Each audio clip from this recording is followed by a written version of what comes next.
decided to do this Zoom the other day just because we know that there are lots of parents out there who struggle with the balance between coaching and parenting, parenting and coaching. It's unlike most sports. In rodeo, we don't get to, you guys don't get to send your kids off What to did you a coach. do? You get to play both of those roles. So we know that that can be a challenge sometimes. And my mom has had 5 children. So she's got some experience in that department on children and balancing everything. And so I invited her to be a part of the Zoom, and we've created a PowerPoint. So again, we get to rolling along, and you have any questions, please feel free to stop us and let us know. Mom, go ahead and tell them about yourself. You're on mute. You're muted. Okay. Okay, all my kids are very different. Cammy's the only one that's just dyed in the wool rodeo. I have other kids that like horses, but you know, there's always a lot of things. There was a lot of things going on in our household that you have to juggle. I've been involved in rodeo since I was like 29 years old. Got the opportunity to pro rodeo and work with World's Toughest Rodeo, and really have kind of been through the gamut, made a lot of mistakes, but did some things right, and certainly learned along the way things that hopefully I can help you with if you have questions about how do we handle this? How do we handle this? So like Cammie said, we've got a PowerPoint. I have a tendency to get rolling and get off track. And so this is designed to kind of keep us on track. But if you need to go a little bit outside of the boundaries of the PowerPoint, feel free to. You know, we're here to help. You're muted, Cam. No, okay. And kind of a cool thing that we've been doing as a family lately is a program called HCL. And in the program, we go into all kinds of depth and stuff about how we communicate and how we show up in the world. And we have learned a lot as a family. I have 2 sisters, and then my mom and I are in the program, about where we had hiccups in our past too. So we've had some really difficult, heart-wrenching conversations that have really helped our family grow and understand just in the last 3 weeks. So we really felt that this would be a good time to share with you guys too, because we've been going back and figuring out where things went wrong and where people's feelings got hurt and what maybe could have been approached differently. Yes, particularly just a different you know, ways to express things, the language that you use. We'll point out a few things that will make it helpful, I think, to you to talk with your kids in just a little bit different tone, and just it'll allow you to be more open with them without hurting any feelings, I think. All right, should we get started? Okay, so when you're not talking, please mute yourself so we don't have a bunch of echoing.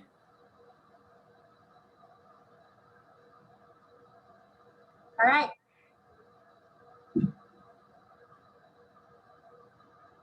So one thing that I think is really important that we sometimes get caught up in is the day-to-day and what we want to accomplish right now, what we want to accomplish this week, this month, this year. But what I think is really important to remember is that at the very end of it, your goal, what are your goals as parents? Once they leave your house, once they leave and they're out on their own, what do you really want to accomplish? And then we want to backtrack into how we can do that through rodeo, through parenting, through coaching, through everything. So in the end, what you want is your kids to be independent so that they're self-sufficient, so they can go out in the world and not have to completely depend on you. We want them to be employable, respectful, caring, loving. They want them to be friendly and have lots of friends. You know, that's what we really want at the end of the day. Yeah, rodeo is an amazing opportunity to build all of these things, because, you know, it's kind of up to your child and whether he excels or does not and how hard he works. So there isn't a team. It's you and the kids and maybe some outside help. So we kind of think that it's very important to establish with your kids when you're being a parent and when you're being a coach, and to try to keep the two a little bit separate. So when you're a parent, you might have to nag a little and, urge them a little, say, get your homework done. I expect you to fold your clothes. You can come cry on my shoulder. What can I do to help you? I love you. You're a parent in your home. And after a run, you can be a parent and say, hey, honey, let's get through this. But when you're being a coach, when you're out in the barn, like in the practice pen or in the competition arena or directly before or after a run, when you're the coach, it's a different role. And if you can keep those separate, it's a little bit happier deal. If you can leave what happens in the house, and what happens at the rodeo is different. If you can keep those roles different, it's very helpful.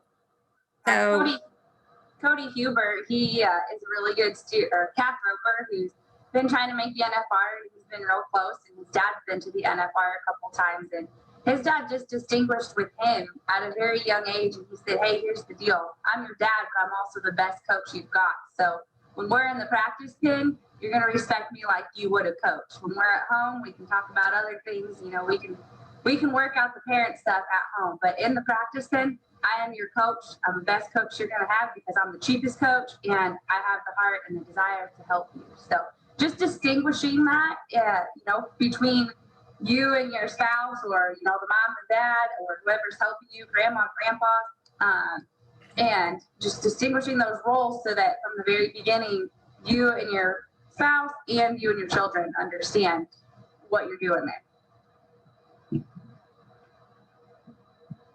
Okay, we've been learning a lot about saving and helping versus serving and supporting. And this was a real eye opener to me. So I've always wanted to help people, like help you, help you, help you. And that is a good thing, help, but it also comes with some negative connotations if used in the wrong context. So the definition of saving is to keep safe or rescue. Rescuing is another word that I've learned.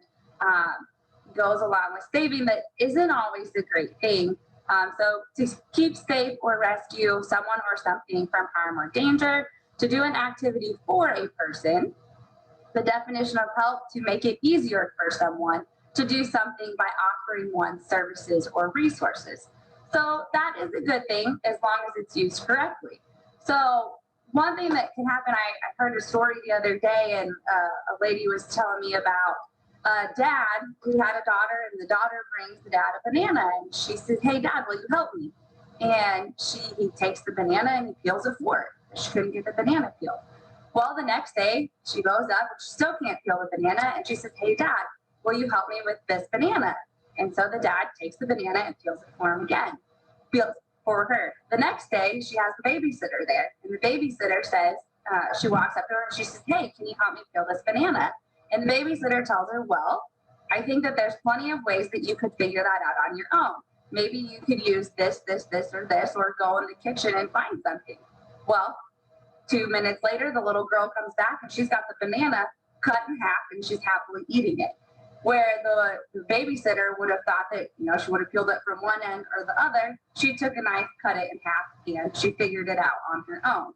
So that is when, rather than saving or rescuing the little girl as the father did when he just did it for her, the babysitter gave her an opportunity. So she gave her an opportunity to serve, and she supported her. Would you like to add anything to that, Mom? You're on mute. You're on mute.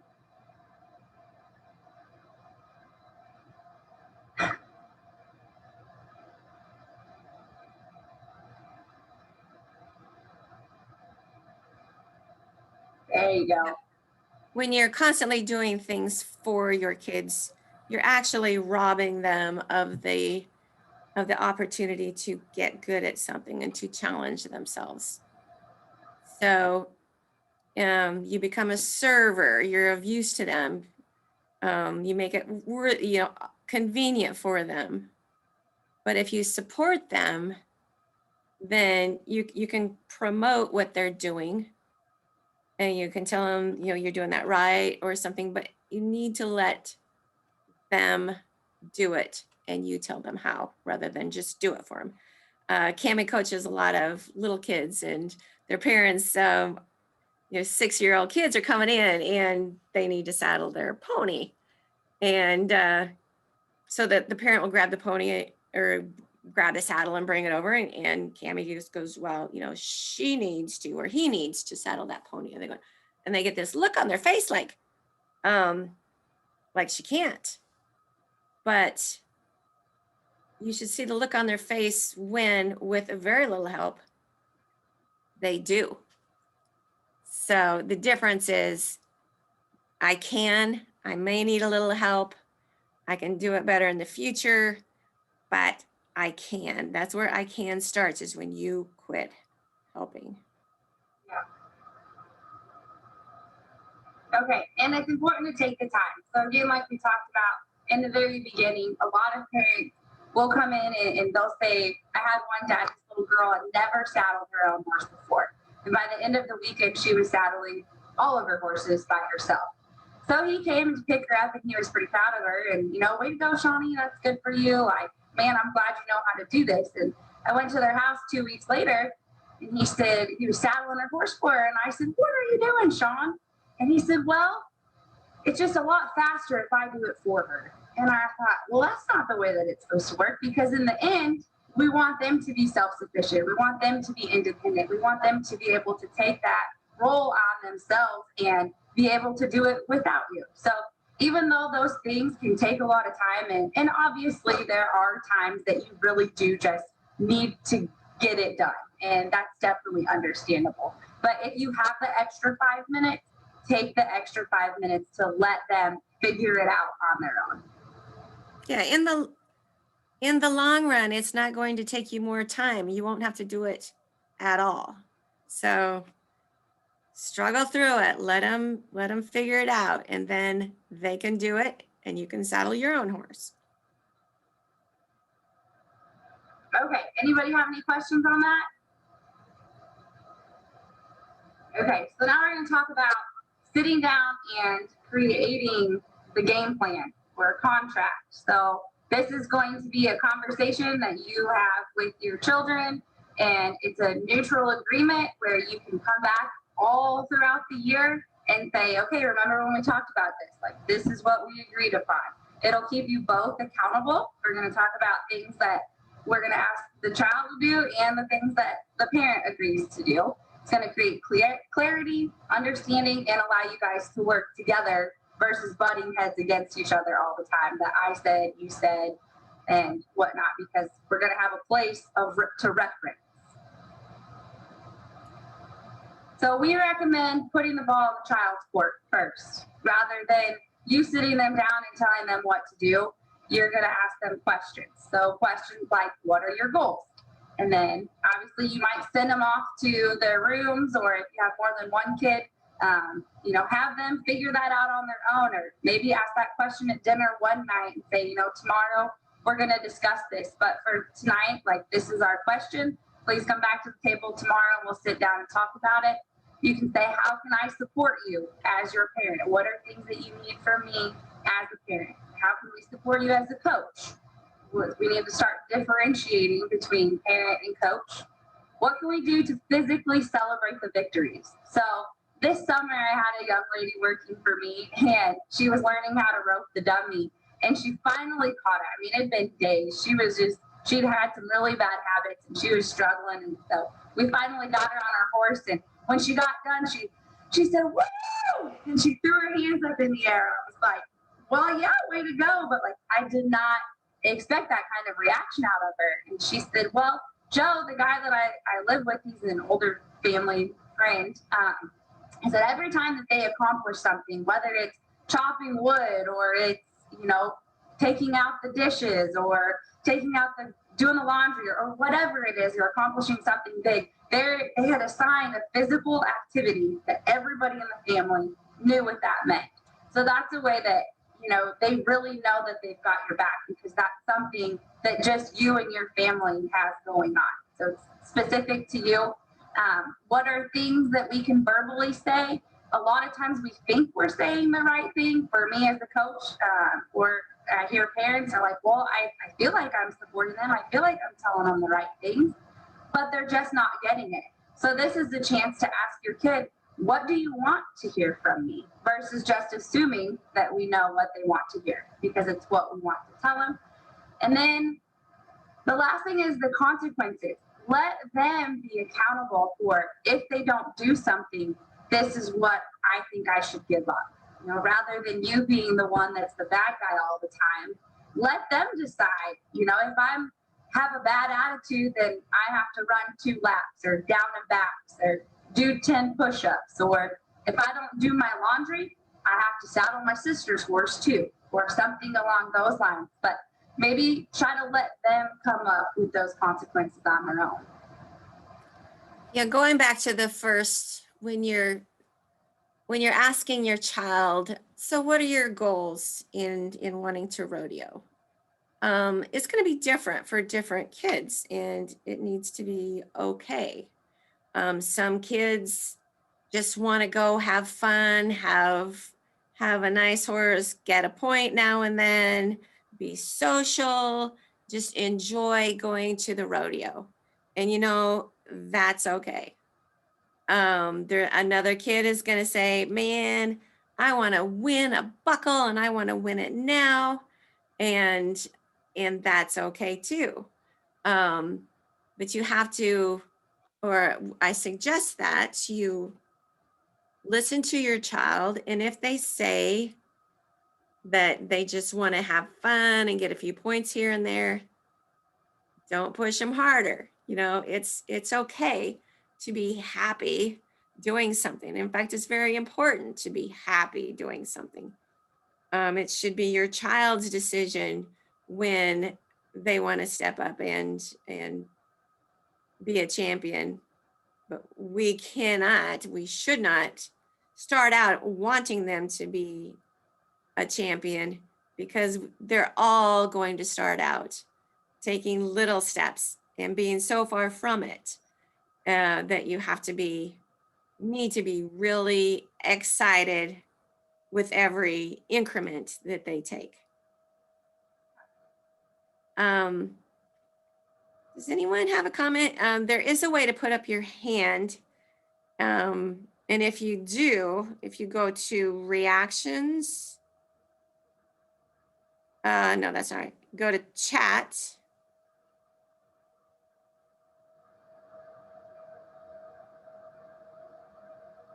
How do I get my chat on the side?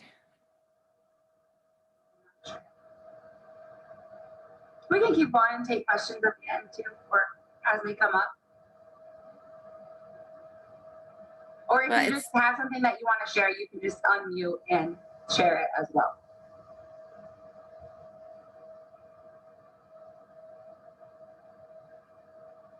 Okay, let's keep moving on now. Okay. All right, so accountability is a huge thing. Like being accountable for myself, being accountable for just anything, our decisions, our goals, what we say, what we do. So a few things that we recommend for the accountability is asking them how you can help them or how you can support them verbally. As a cheerleader, do you need to have words of affirmation? You need to say, I believe in you. I can see you getting here, like you're getting better, or there's a whole list of different kinds of words of affirmation. I'm proud of you. I'm proud of how far you've come. I've seen this improvement in you. The list goes on. Or do they know that you need to be the drill sergeant, that you need to get after them? Do they like tough love? Is that what works better for them? And as a parent, you know a little bit one way or the other, but play with those, and this just gives your child an opportunity to learn about themselves too, and how they're going to show up in the world when it comes to having a job and a boss and a boyfriend, a girlfriend, all of that. So this all trickles down the road to when they're older. And then physically, what are things that we can do when you aren't pushing yourself, paying attention, or staying committed? Do we need to give you a pat on the back to say, we still believe in you, we know you tripped up, it's time to step it up though? Or do we need to go back to the drill sergeant and say, hey, we agreed on running, push-ups, jumping jacks, whatever it is, more chores, more whatever it may be, whatever you decide in this contract that you're creating. Here are some words of affirmation. You can just replace the I with you are brave, I love you, you are powerful, you are honest. I mean, some of these are kind of cheesy for this, but along these lines. And definitely always let them know that you see the good in them, that you see them as good people, that you, even when they're not doing great, they still need to know that you have their back. Even if it is, you got to have some tough love. They need to know that the love is still there. So then after your children have given you all of this, then it's time for you to take that information, sleep on it, and then figure out how you as a couple or as an individual are willing to support them. Things that you can do emotionally, physically, financially. So emotionally would be, okay, I am willing to support you with giving you those words of affirmation. Here's some things we can do. Physically, I'm going to push you this way, or that way. This is what you've asked me to do. Financially, we are willing to give you X amount of dollars to start with, or we are willing to pay your entry fees, or whatever that looks like in your family. But that way you're on the same page, and then you can start. It opens the door to starting to teach your children about taking care of money. We have a friend, and their passion is showing cattle. And he's a busy businessman, just like all parents are. Very busy, but he wants his kids to show, and he wants them to do well. But when he comes home at night, his kids are in high school, and even when they were in junior high, he expected them to have figured out how to pay their entry fees. They are responsible for finding a hotel. They are responsible for getting everything in the trailer. He says, this is your project. I will support you by helping you find and purchase the best calf that we can. But that's it, kids. And that sounds like really, really tough love, but it is putting the ball in the correct hands.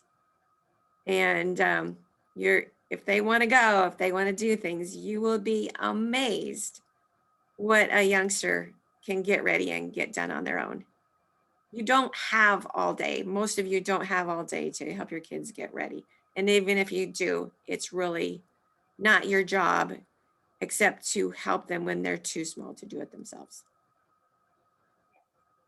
And then using the phrases have to versus get to, like as a parent, as a coach, I don't have to help them. I get to help them. I don't have to support them. I get to. I get to run the chute for you. I get to watch you. I get to haul you. I get to pay for you. I get to just making it to where your child doesn't feel like they're a chore to you.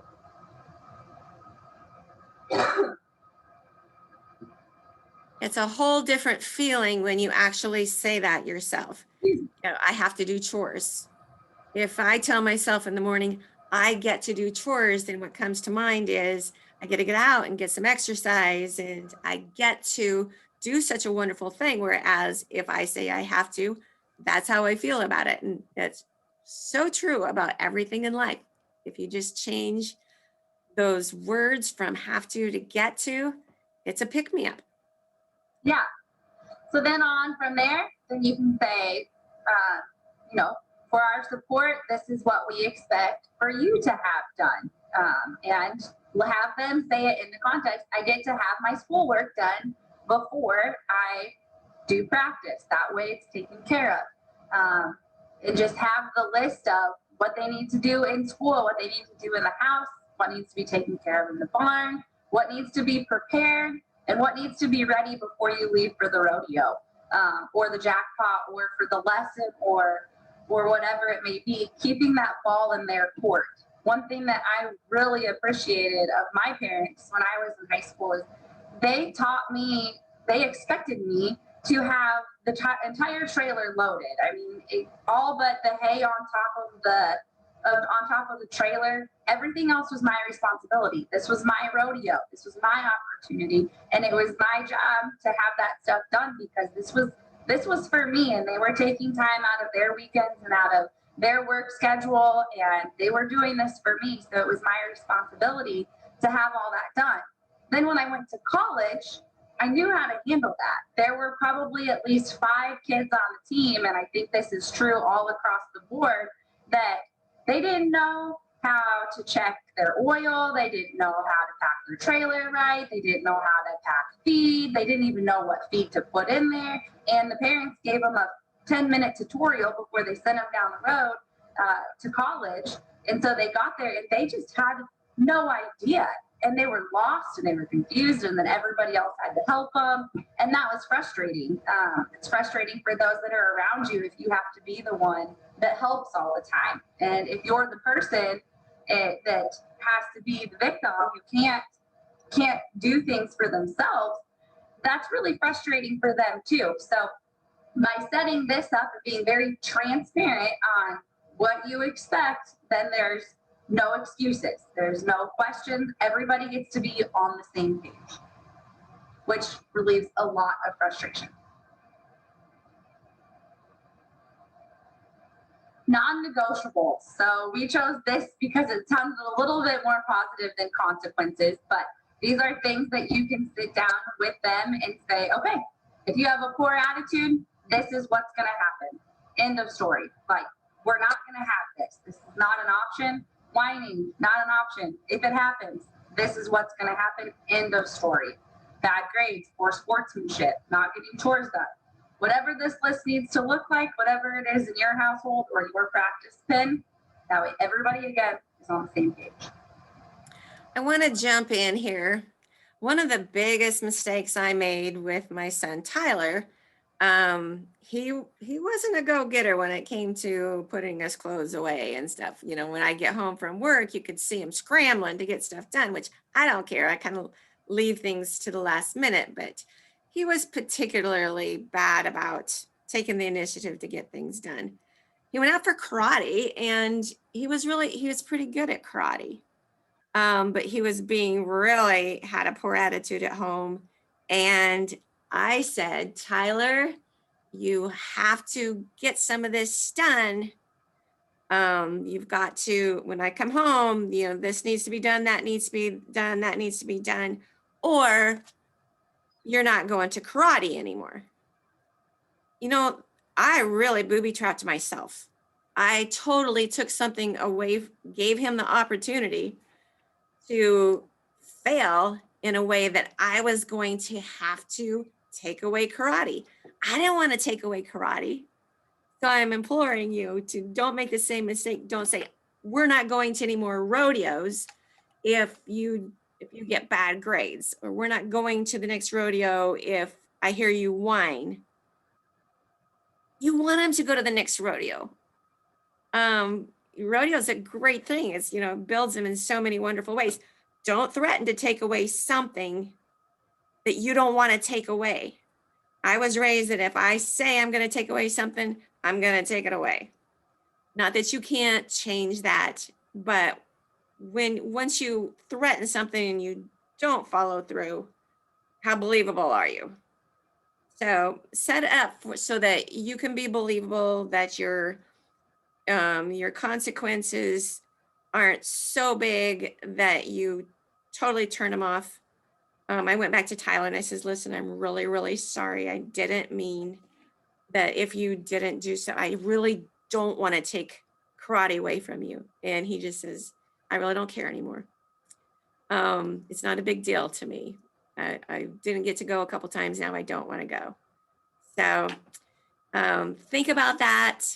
And before you put out those consequences, make sure they fit and that you aren't accidentally threatening to take away something you don't want to take away. So we have a question. Nicole Sowers says, I have a 6-year-old that is very timid and now says she doesn't want to ride at all. How do we encourage them to keep going? Cami, you have had that with a lot of kids. I know that one thing that works for some parents is to just say, hey, let's go have you ride with Cami, or let's go have you ride with a friend. Change it up so that it's fun, and an experiment. You get to work with someone else. You get to try a different horse. You want them to want to do it, and there's a reason they didn't want to do it. You need to look at that reason. Is she afraid, or is he afraid? Nicole, can you unmute yourself and can you tell us a little bit more about why you feel like she's timid? Okay, so she is the 4th kid, and they're kind of with me, so I'll be careful a little bit what I say. But her, we just really got into rodeo a year ago, basically a year ago. My oldest has always ridden, but like rodeo just really got big a year ago. And my oldest is somewhat jealous that this 6-year-old has a really good barrel horse and wants her to go fast. And so I think that some of it has been the 13-year-old is kind of pushing her to go past what she wants. And we've talked to the 13-year-old about that too, about just trying to let her have fun, walk. It's okay to walk, and that kind of stuff. But she did fall off of one of our ponies. And since then, I think she's a little more scared to fall if she's going fast. Yeah, that's very understandable. I have a little girl coming for lessons, and she had been on an old horse that was a calf horse. Both of her parents are super competitive, and she had super short reins, and this horse is 25 years old, and you'd never expect him to be this kind of horse, but he figured out how to put his head down and kick his butt up and get this little girl off. And, she's 6 years old and super, super wanting to please, but still very, very timid. And that it scared her. It was a big horse, and she dang sure didn't want to hit the ground again. So they started bringing her for lessons, and we put her on a horse that was just super safe. And we put her in a round pen and put her in a situation where she could really build her confidence. And I tried to make it to where we set goals. At the end of every single lesson, we set goals. If she was scared, we talk about, okay, why? How can we overcome it? And then make sure that we just try to make sure that we're putting her in a position where she's kind of calling the shots, but we're supporting her with words of encouragement and not pushing her to make those decisions, but just trying to guide her to where she's more confident. And within 3 lessons, she had not wanted to ride at all, not in any way, shape, or form. She was done. Within 3 lessons, she was loping in the round pen. One drill that really worked was it's a balance drill, and just working on getting her to where she's more confident on the horse. So we put her in the round pen, and I'd say airplane arms, and she'd stick her arms out and hands up in the air. And then we went through all of turn the butter, pick the apples, do all those kinds of things so that she gained that confidence in her own strength and her own ability to stay balanced on that horse. And yeah, and Amanda just put in the chat, allowing your child to teach you some things too can be really helpful, and let them, ask them how you can support them. Would you like to add anything, Mom? Does that answer your question at all? Does that help? Yeah, what we see a lot is if she's afraid of that pony for a bit because something happened, let someone bigger get on the pony and really make sure that it is behaving. She's young, and ponies may challenge her, but make sure that when she is on, that she feels safe, that the pony is safe, and that you've got the right gear so that she can definitely stop the pony when she wants to. It's been very helpful for a lot of kids that are kind of timid to ride with other kids, other than brothers and sisters who you already have maybe some preconceived notions as to how fast she should be going. It's okay to go slow, but I can pretty much guarantee you when you put her with other kids her age, if you can find that opportunity, she's probably gonna want to keep up. Yeah. And I think too, don't be afraid to get help from somebody else. So like this little girl that I was talking about, her mom wants her to be successful. She wants her to get to where she can go fast. But she's also scared to death for her. She's timid for her. She's got anxiety. Like you can sense the mom's anxiety because she wants her to do so good.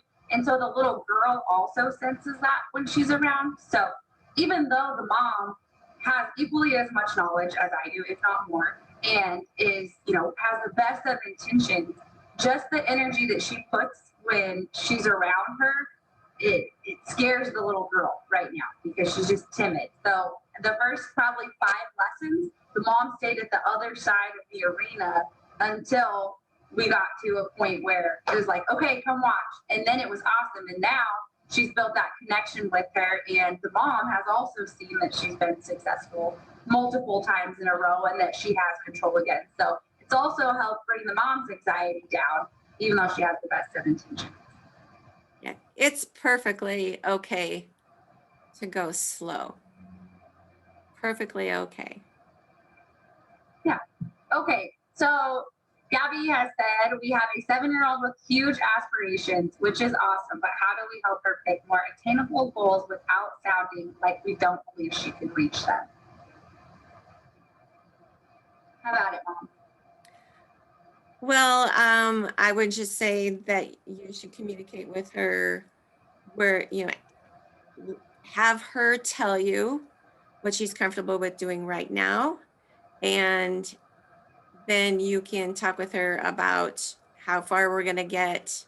We're going to try to get in the next month and set a goal that isn't way out there, that is attainable, probably. And find those win-wins without putting that goal out so far. You want those little win-wins. We're gonna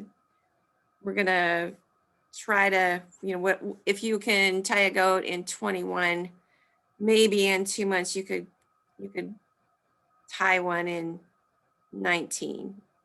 But it doesn't matter if you don't, just make it very attainable. And so that she isn't pushing herself so hard that she's disappointed all the time that she's not tying in 12. Well, and I think in your situation, Gabby, I think it would be good to be able to put a stopwatch to some things. Like she's got goals of the images in her head of where she wants to go, but she hasn't been in the competitive arena that much. She hasn't been entered yet. So she doesn't even know where she's at in comparison to where she wants to get. So like today, Gabby sent me a video of her tying her foot. Maybe start timing that and saying, okay, this is where we're at right now. You can tie your dummy this fast.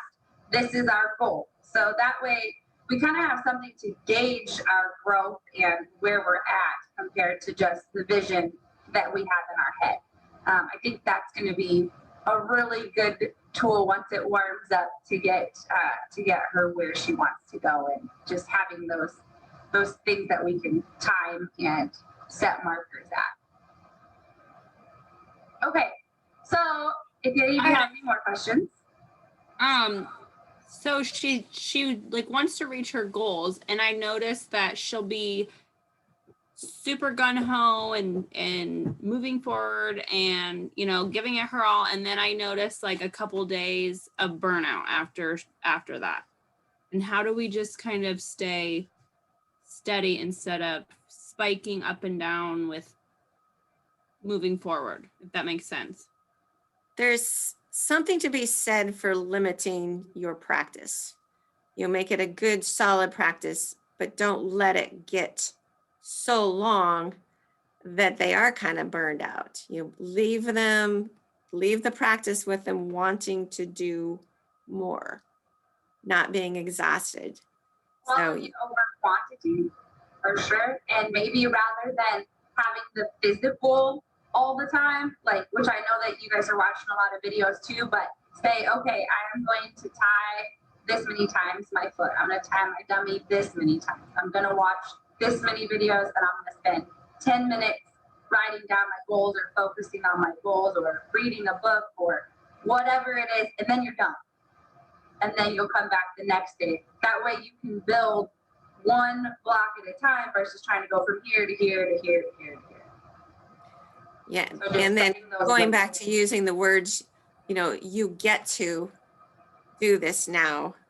If it's not overdone, there might build that anticipation for doing it every day or 4 days a week, and don't put And too many. if any of you listening have some strategies that work for you too, like, this is open for you guys to share as well. It's not just us talking. So if you have any strategies, please feel free to chime in.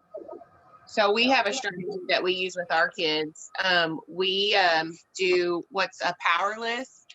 We have planners that our kids have that they write down every week goals that they want to accomplish that week, and they have a power list and they check it off every day. So if they want to rope their dummy 10 times, or for 30 minutes, and then they want to ride their horses for this long and then this long, and then every day they check it off, and at the end of the week they're accountable. They don't get in trouble for not doing it, but they either win the week or they fail the week. And I mean, they have no repercussions if they fail. They just fail themselves. So they tend to be more driven to win the week when we ask about it, because we say, how was your week? Did you win the week? And they'll say, no, I didn't win the week. I didn't do this, or I did win the week, because they'll come to you and say, we won this whole week. And every Sunday we sit down and fill out our planners and our weekly goals, and they seem to do well with that. Awesome. I love that. I love that. Yeah. Okay, so if anybody else has anything, we'll go ahead and move on.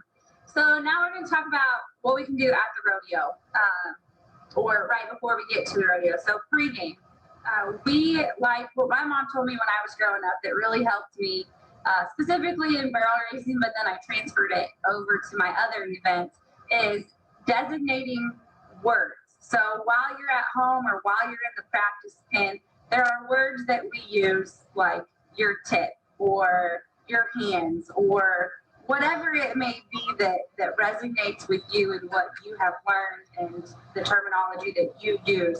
But take that one word and create a definition so that when you go to the rodeo, rather than telling your kid, don't forget to keep your tip down with your elbow up and swing so fast and do all this, and making it a long, drawn out set of words that turns into mumbo jumbo, make it to where you can say no more than 3 words and they know exactly what you're talking about. And that way, and if they do it beforehand, then when you get to the rodeo, it's simple. You can say, okay, you gotta focus on your tip, or if you're running barrels, even if you're roping, you gotta keep my hand forward. That's my hand forward, my eyes forward. Hand forward, eyes forward. Smooth was a big thing for me in goat time. It was smooth. Smooth as fast. Smooth as fast. Smooth as fast. Or I would just say flank, gather, tie. Flank, gather, tie. That's what I would think about. That way I wasn't worried about how fast my horse was going or about all the other stuff that can go wrong. I was focused on exactly what I needed to do to be successful. And that's, my parents knew that, and they would support me with that. Hey, Kim, what are you going to do? Flank, gather, tie. That's it. And then ask them what their plan is versus creating a plan for them.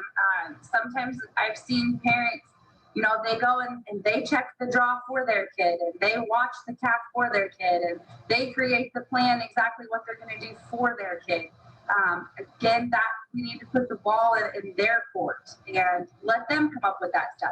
If that's part of the plan that you created to support them that day because they're so busy, you can say, okay, but let them ask you. That's their responsibility. We're not just building them up to be champions at 7, 10, 12, 15. We want to set them up to where when you send them off, they can be responsible for that stuff on their own. And even if that does mean failing at one rodeo because they didn't take care of business, that's a lesson that they need to learn the hard way. And just asking them, how can you support them? And that's a question you'd want to ask before, just pre-game. What's your plan? How can I support you? What do you need from me? Okay. Next, phrases to avoid. So this kind of goes along with that. If it were me, I would want to, you should. All of those change the focus from what they're doing and their run and them being in the arena to you. It's not about you once you get to the rodeo. It's about them. And we need to rephrase those to, what would you do in this situation? Or how are you prepared? Or just making it about them and not about what you do. You can do that at home. After you get done, you can reassess that situation. But in that moment, it's about them and what they're focused on in the present. Also, don't say the don'ts. Don't hit a barrel. Don't worry about the barrier. Don't do this. All of a sudden, you're telling them what they shouldn't be focused on. We want to talk about focus first, just what you're focused on. And then, but, and I'll let you talk about this. Yeah, I can guarantee you that if you go into a pattern on a horse that hits barrels and you're thinking, don't hit a barrel, you're gonna. How you change that is say, I'm gonna put my horse's feet in your mind, you visualize that run. I'm gonna put my horse's feet here, here, and here. You're gonna see that. I'm gonna play that video in my mind. And I'm going to tell myself, I'm going to this point. I'm going to this point. I'm going to that point. But in reality, if you go back about, you've got someone going to give you a clue from the stands, you're going really, really fast. A lot of things are in your mind. You have to react. If Cammie's on the outside saying, get past, I know I'm going to get past that barrel. She's going to say, get past, and I'm not going to think I'm going here, here, here, here. I just know that I'm going to get past. I'm not going to say I'm not going to hit a barrel. I'm going to get past. So put the positive into that as an example. Talk about the butt. This one's for you, Sharon. Oh, the butt. Yes. My daughter that's the next oldest is I'm going through this HCL, this Hardcore Leadership Conference, so that I can communicate better with my kids. And my next oldest daughter had me go to a counseling session with her. And what I learned there is that everything you say after the word but is what someone remembers. Everything before the word but is gone. So your kid has just made a smoking pole run, except they hit the first, the end pole. So you're going, you did a really good job, your horse is really hustling, blah, blah, blah. But you hit that last barrel, that last pole.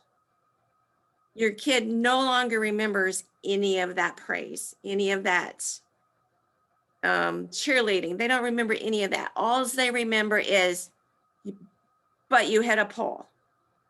So separate your praise from your suggestions so that they hear the praise, and put the suggestions in a place for suggestions, maybe a little later. Just remember the word but erases everything in front of it.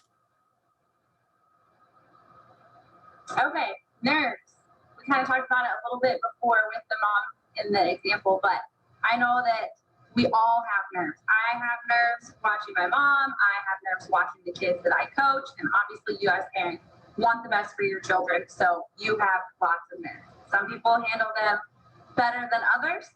One thing we've really been learning a lot about is what you put into the world He will return to you in abundance. So if you are putting fear and worry and nervousness and all of that energy in the world, your child and everyone around you is feeling that. So if that's what you're putting out, then your kids' energy and nerves have to be that much stronger than yours in order to overcome what you're emitting. So to work on that, try to really come up yourself with things that you can tell yourself to help you overcome the nervousness and just the calm, reinforcing, quiet, positive energy so that they feel that. They feel that you're proud of them already. They feel that you've got their back, whether they win or lose, that no matter what, you believe that they're going to do great. I have a little story that goes in here. When Cammie was junior and a senior goat tying in the national finals, the high school national finals, she would leave her dad in the stands because he had a tendency to just be fidgety and say too much or the wrong things. So she said, "Mom, come back here because I know you'll be calm." So I'm back there and I'm being calm, but I am so nervous that I have terrible diarrhea.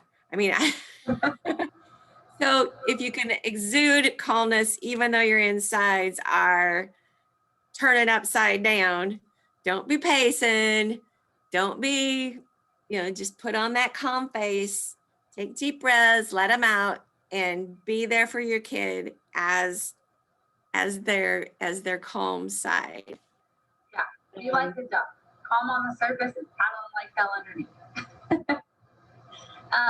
A few things that can help with that are breathing. These are techniques that you can teach your children too before they go in. Box breathing is a really good one. Inhale for 4 counts, hold it for 4 counts, exhale for 4 counts, hold for 4 counts, and just repeat that 4 times, minimum 3 or 4 times. Shoulder rolls is another one I like to do, and I do this before I compete because my heart gets to racing and my horses feel that, and so I want to make sure that I am doing my best to keep my energy down too. So just bringing your shoulders all the way up and squeezing them, and then taking them and rolling them back down, like almost trying to get a pencil pinch between your 2 shoulder blades in the back. And just do that 3 or 4 times. You can inhale for 4, 5, 6, and then exhale. Make them long, nice, calm, smooth inhales and exhales. Okay, so then after the post-performance, after you're reevaluating, focus on the growth. 3 things that went right. No buts in this. Just 3 things that you improved on. And then 1 improvement. So just really, again, no buts. 3 positive things, 1 improvement. If you say, but you didn't do this right, that's all they're going to focus on is not doing it right versus we did everything else right. We can improve on this. This is how we can fix it. So focusing on what you can control. The serenity prayer comes into play here. God, grant me the serenity to accept the things I can control and to, I can't remember what the last part is, but to not worry about the things that I can't control. It's out of your control. The weather, the judge's call, what calf you drew, the wind, what other people said to you before, what other people's actions. You can't control those. And when you're talking about these post-performance things, that stuff will come up. Well, but this, but that, but this, all of the excuses will come up. And that was out of their control. What were the things that they did right in that situation? And then in that too, it's important to distinguish when you're being a coach and kind of, being direct about that, like positively direct, and that you're not parenting them in that role, but you're just being their coach right now. Okay, handling disappointment. This is actually the little girl that's been coming for lessons, so that was kind of funny too. I like this. Justin Smith told me to put it on a 100-point scale and give the overall grade. It really works when I say that was about a 90. So that's a really good thing that you can do for performance. Put a scale on it. Measurable things are great. Okay, so disappointment. This is one of my favorite things, and it's something that my mom had to put on me, was the pout rule, because I was a pouter. I had a hard time. I still have a hard time when I don't win. It's a struggle. Fortunately, I'm an adult and I have learned how to overcome this a little bit better. But go ahead, Mom. Yeah, from the 3 years old, if she got to make an exhibition run at a rodeo or something and things didn't go right, she would come and sit on the trailer step and just kick the dirt and I didn't do very good and blah blah blah, and kind of let her be that way for a while. But then she got a little older and she would be so disappointed in herself, and I just don't want to even go out and play and hang out with my friends and blah blah blah blah. So we put together a couple of things. The 15-minute pout rule. Yeah, you go in the trailer by yourself, find yourself a corner, go ahead and feel that. Feel all those emotions. Go ahead and, kick the dirt or whatever. You can be disappointed. It's okay. You are disappointed. But after 15 minutes, that's over.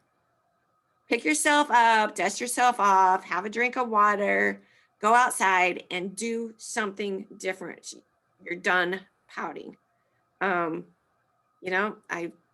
help Cammy with that because I used to do that myself. My husband would say, get over it. And you do have to get over it. It's just an event.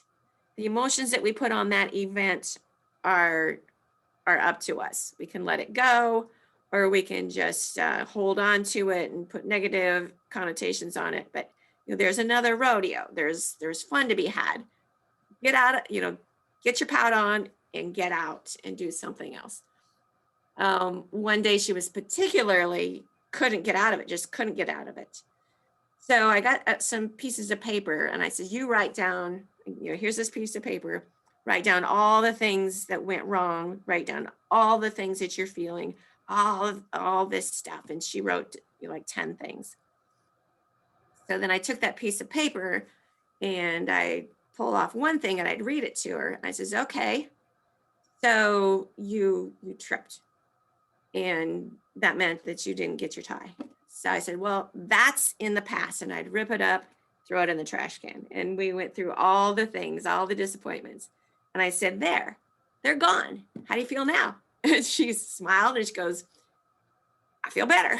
So that was kind of an extreme example of how to get through your emotions, but it works.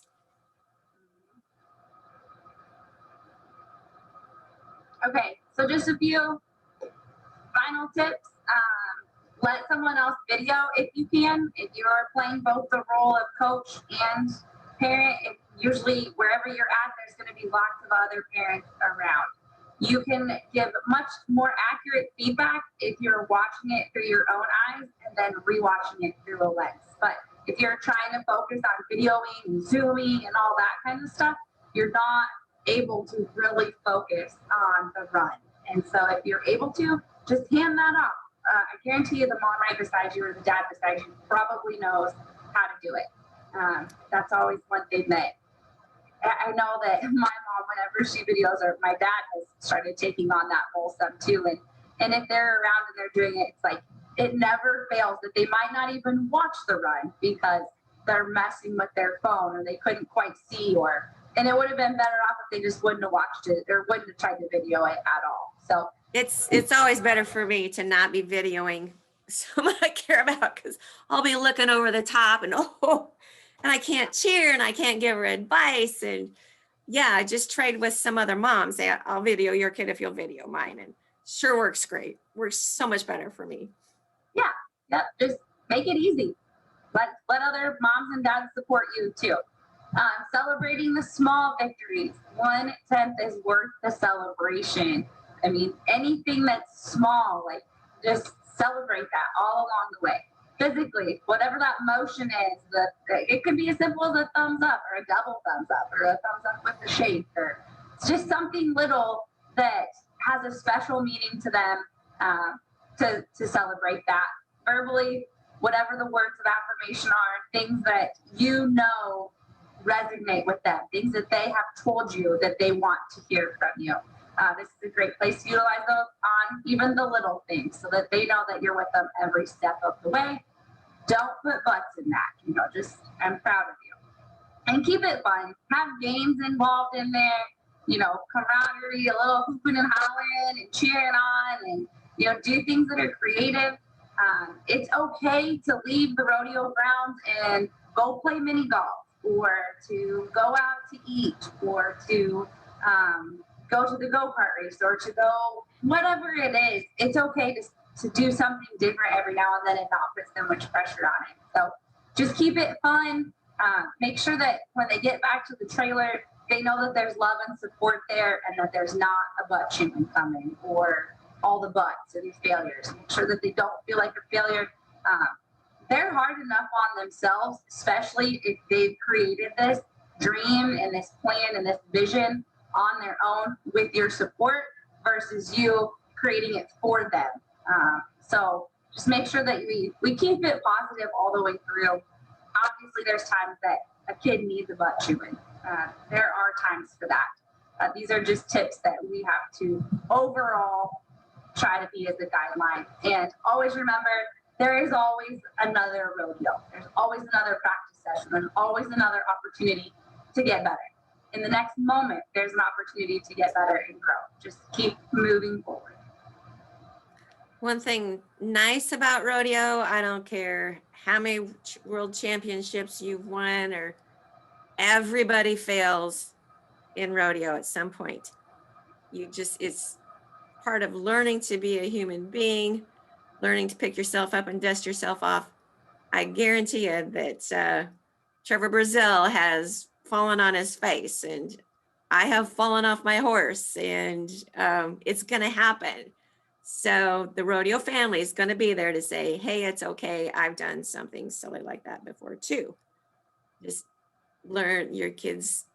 You can help them learn to realize that just do your best. Everybody messes up, especially in rodeo. And it's so much more evident because it's just you. You're out there alone, and you're the center of everybody's attention. But we all make mistakes, even the world champions. Pick yourself up, dust yourself off. Let's go on to the next event and work on doing that less often. Yeah, and that's true for you as parents too. Don't be so hard on yourself. There's going to be times that you slip up. There's going to be times that you use a butt that you shouldn't have. There's going to be times where it's not pretty and you make mistakes too, and that's okay. We're all human. Don't be afraid to own up to it. I've learned a lot in the last couple weeks about negative feedback. There's sometimes we get into this idea that everything has to be, we want to hear just the positive things all the time. And we kind of talked about feedback, but even, when you ask your kids for feedback, to say, hey, how did I make you feel when I said that? Like, I'm really sorry I said that. How did I make you feel? That way they can get it out of their system, and it's not harboring underneath that, oh, well, my mom or my dad did this, or they said that, and I'm just angry about it, and they apologize, but I'm actually still angry about it because they're not actually going to tell you. You're just going to assume that you covered the bases because you apologized. But, own up to it. Say, hey, how did I make you feel? How can we avoid this in the future? We want to be on the same team. There's absolutely nothing wrong with that. So that's what we have for you guys today. If anybody has any questions or anything you'd like to share, any stories, any suggestions, please do now. Yeah, I'd love to hear some of your experiences and your struggles. That's what this is really all about. We've kind of given you a classroom, but we're really here to hear from you what your struggles are and see if we can give you some ideas to get past them. Well, I wanted to thank you guys for this because I definitely learned a lot. So not to take up everyone's time, but our story was quite different, where my daughter literally just started riding horses 3 years ago. She went from 0 to 60. So she went from a mini pony to a bigger pony. Now she's riding a 1D barrel horse. She's in Gymkhana. what won top prizes in Canada. She's just a natural at riding. So we got her into rodeo, and then eye opener, she's not the best, right? But when she started, she thought she was the best, and everyone kept saying, "Oh, Emma, you're so amazing," and "Oh, Emma, I can't believe how good you ride." And we found out that she's really competitive and she's really cranky. Like if she doesn't have the fun, there's tears. Like she's literally laying on her horse coming out of the barrel race with tears falling. You know what I mean? So my husband and I, that's what we're having a hard time dealing with, is we want her to enjoy it. If we can't take her to practice one night, because we live in Northern Alberta, so our weather stinks up here. So if we can't take her to practice one night, she's mad at us. She is just, oh, well, you know, we had to buy her a 1D barrel horse. We bought her a goat tying horse because she's so driven. And she does all those things that you guys said. She's goal orientated. She cleans her room. She keeps her horses fed and blanketed, and she loves them. But it's the attitude with us. It's hard. She really ruins the day some days. You know what I mean? Like if, you know, she knocks a barrel, she's just done. She's done for the day. So I think I got a lot of advice from you guys on how to maybe handle this situation, and maybe some of the things I've learned on what I'm doing wrong. Yeah, awesome. Yeah, that's great. I really think a big thing will be to make that list, sit down with her and say, you know, you're going to make mistakes. When this happens, this is how we're going to handle it. Yeah, exactly. You might ask her too, like in that, you know, when she's having that fit, you know, or after she runs and things don't go well, you might just ask her, how do you think you show up in the world? What do you think you are putting in the world? What do you think your friends feel? The people who love you, what do you think that they feel when this gets drug on past the 10-minute pout rule? What do you think that, you know, how are you impacting the people that you love? And maybe kind of help hold her accountable for her actions, you know, and make her really think about it. Yeah. No, that sounds really good. I will try that too. Okay. Mom, this is a good question for you. Jay said, as a parent of 5, how do I juggle the 2 rodeo kids, ages 6 and 4, and then share the same amount of time with the other 3, ages 9, 2, and 3 months, plus actually ride my horse and compete myself? Is that possible? Make sure you unmute yourself. Unmute yourself. Yeah, it absolutely is possible.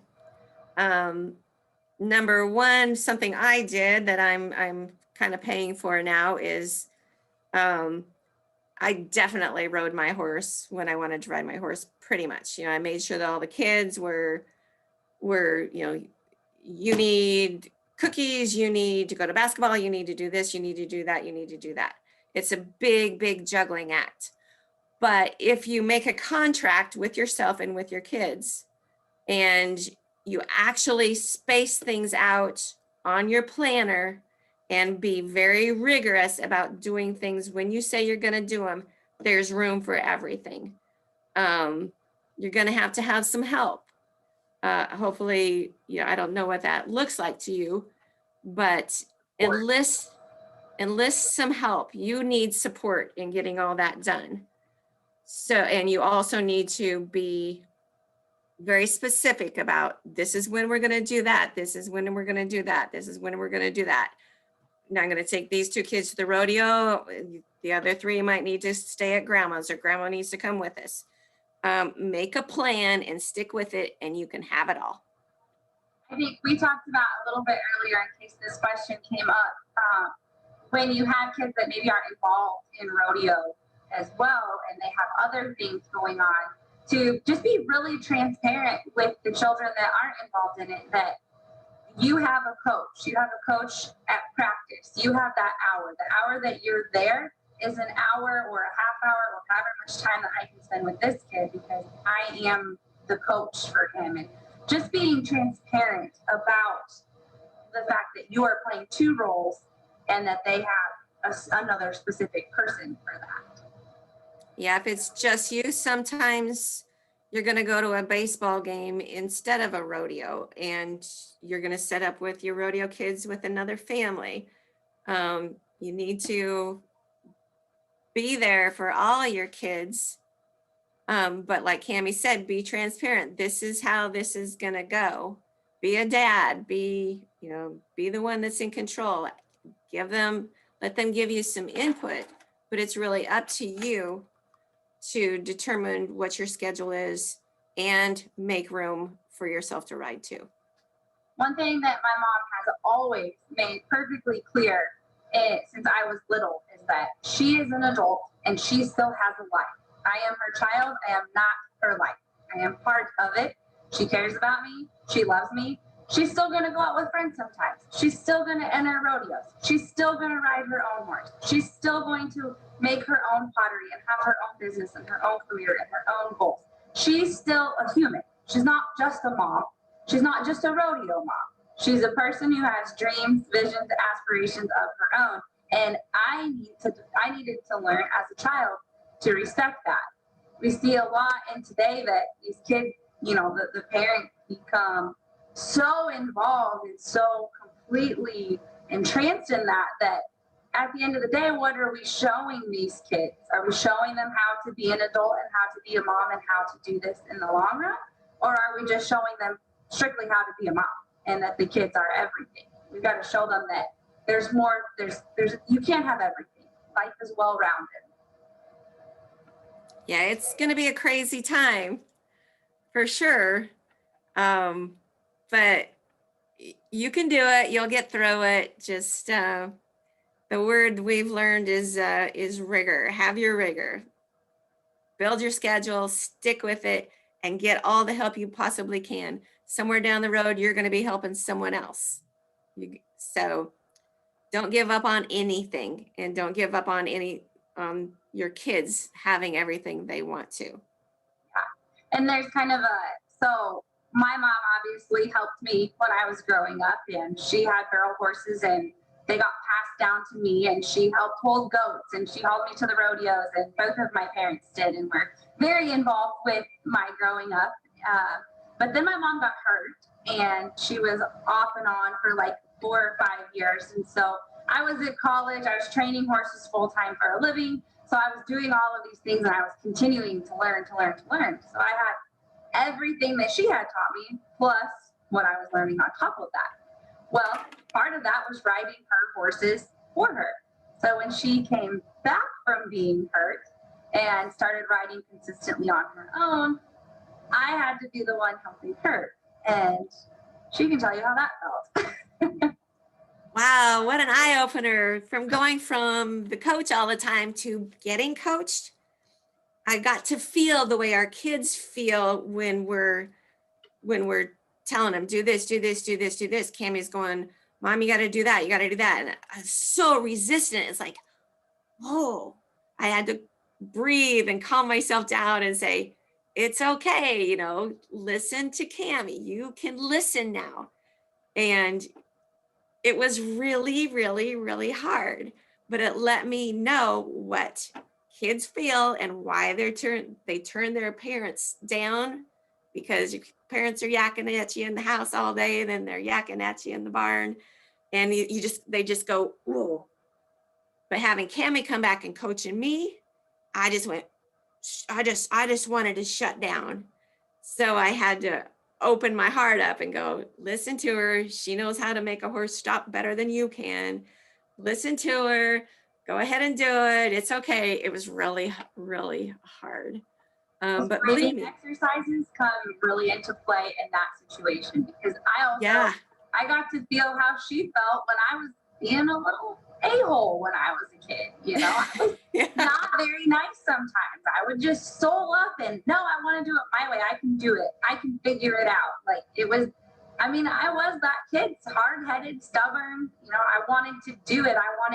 It was so hard for me. And even as an adult, like, I resist letting other people help me. I want to figure that out on my own.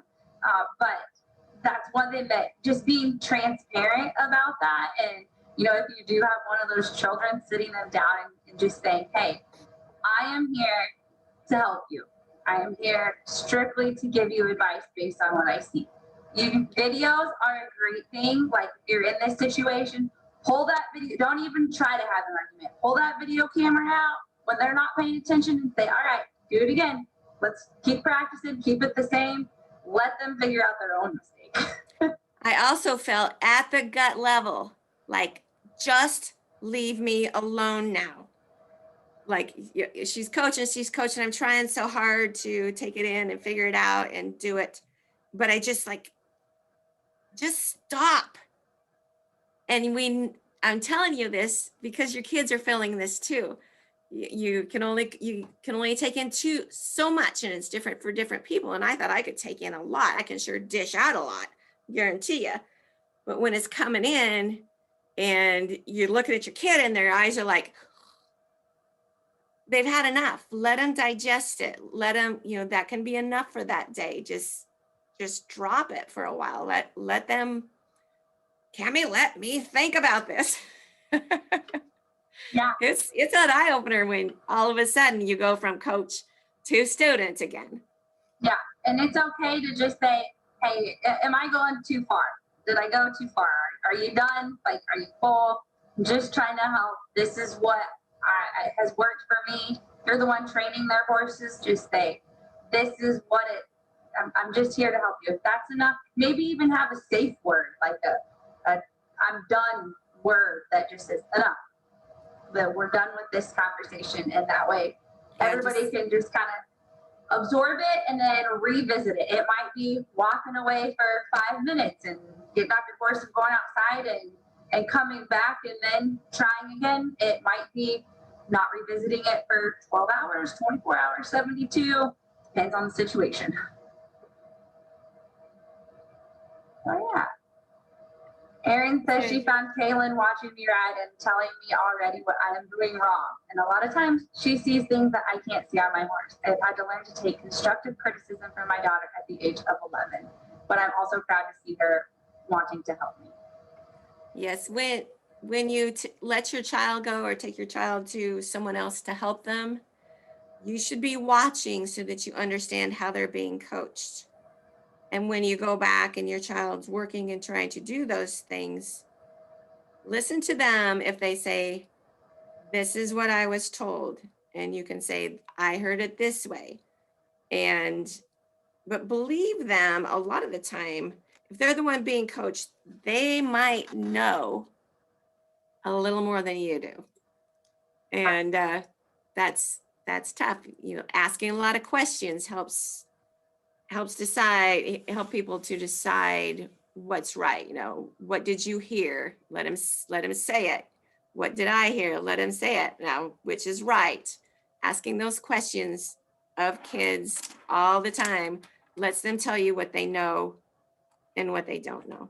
Yeah, asking that with the coach around. That's one thing that I always try to do at the end of every lesson is, okay, let's go tell your mom and your dad what you learned. What did you learn today in your words? And then I will repeat words that I have used and have them describe it.